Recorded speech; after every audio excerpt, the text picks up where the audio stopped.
Madam Speaker, I rise to commemorate National Threatened Species Day, which was held in Tasmania on the 7th of September, as it was held in every state of Australia. It's held each year to commemorate the sad death of the last thylacine known to be alive in 1936.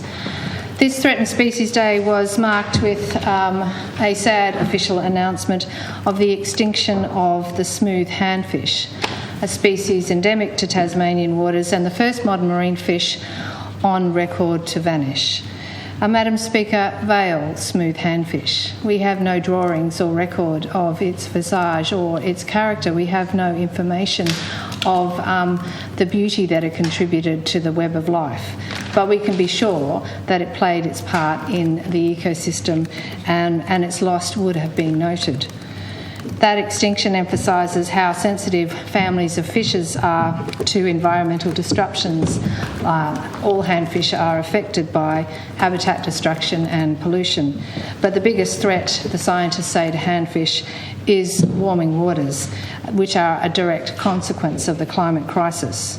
And despite the biodiversity crisis and the inexorable increasing climate heating which we are experiencing and which nothing seems to be, no part of this Liberal federal government seems to be making an effort to bring down. In fact, the announcements yesterday were shocking for everyone who's aware of the reality of the climate crisis.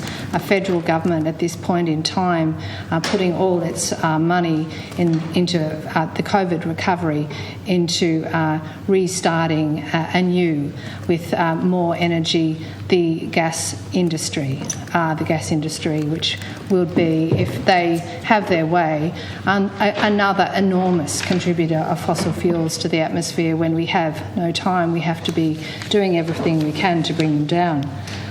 So despite these crises and the impacts on all natural systems that we're seeing on the mainland of Australia after the fights over trying to protect the koala, this madness, Madam Speaker, is expressed here in Tasmania by the policies, the actions and the inactions of the state Liberals, who clearly haven't learned the lesson of the tragic extinctions of the thylacine and the smooth handfish.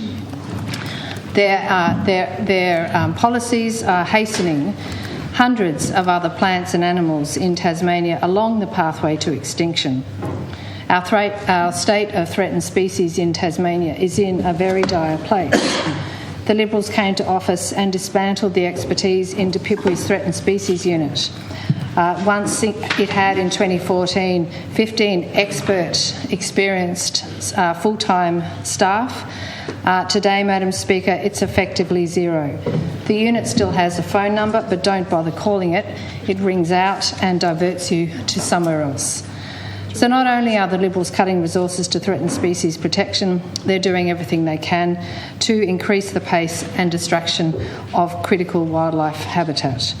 Our native forests are home to rare, threatened and endangered species, but they're being clear-felled at an accelerating rate, including critical forest communities that are habitat for masked owl, for swift parrot and the giant blue lobster.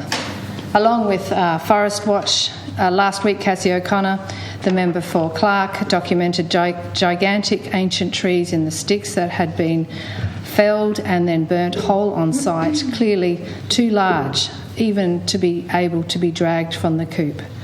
So while threatening habitats are being destroyed, the government's legal requirements to make recovery plans for threatened species have been all but abandoned.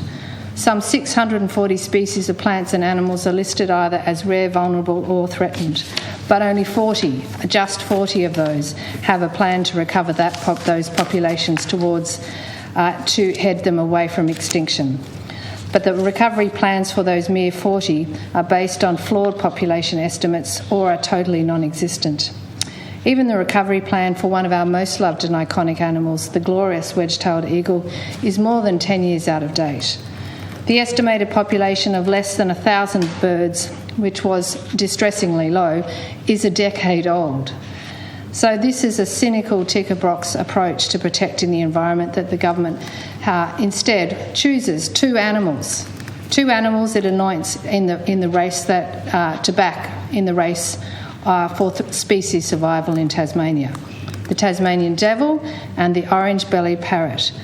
All money and all PR and media releases is focused on those two animals. Well, good on those animals, Madam Speaker, and well must we do everything we can to protect them. But there are 638 other listed animals that get not a look in, nothing. So we need contemporary population data and updated recovery plans for all of those 640 animals and plants, and all the others that we're not even doing the research to update and reclassify. When it comes to threatened species, Madam Speaker, we don't get a second chance. Order of Australia medalist Sarah Lloyd will be receiving her medal from the Governor this Friday at an official ceremony to celebrate her lifetime services to our country as a naturalist. Sarah recently spoke up for the strong documented natural values of the Westbury Reserve on Birrelly Road, a bird and rare plant haven, including the rare blue pincushion Brunonia australis, fungi, slime mould mammals, invertebrates and all manner of other things. She issued a media release that noted that Peter Gutwin, when he was Minister for Environment in 2019, said, "Tasmania's unique wildlife is one of our greatest assets, and the Hodgman majority Liberal government is committed to protecting our threatened species to maintain the health of our ecosystem." Well, Madam Speaker, as Ms Lloyd said, quote, "What meaningless and hypocritical statement could we expect this year, given the government's lack of due diligence in selecting Westbury Reserve as the alternative northern prison site?" As she so rightly says, it's sheer vandalism to destroy the values of that site. Well, Madam Speaker, if we don't learn from the mistakes made with the thylacine and the smooth handfish, we're doomed to repeat them for so many other plants and animals that we all love and want to keep with us into the future in Tasmania.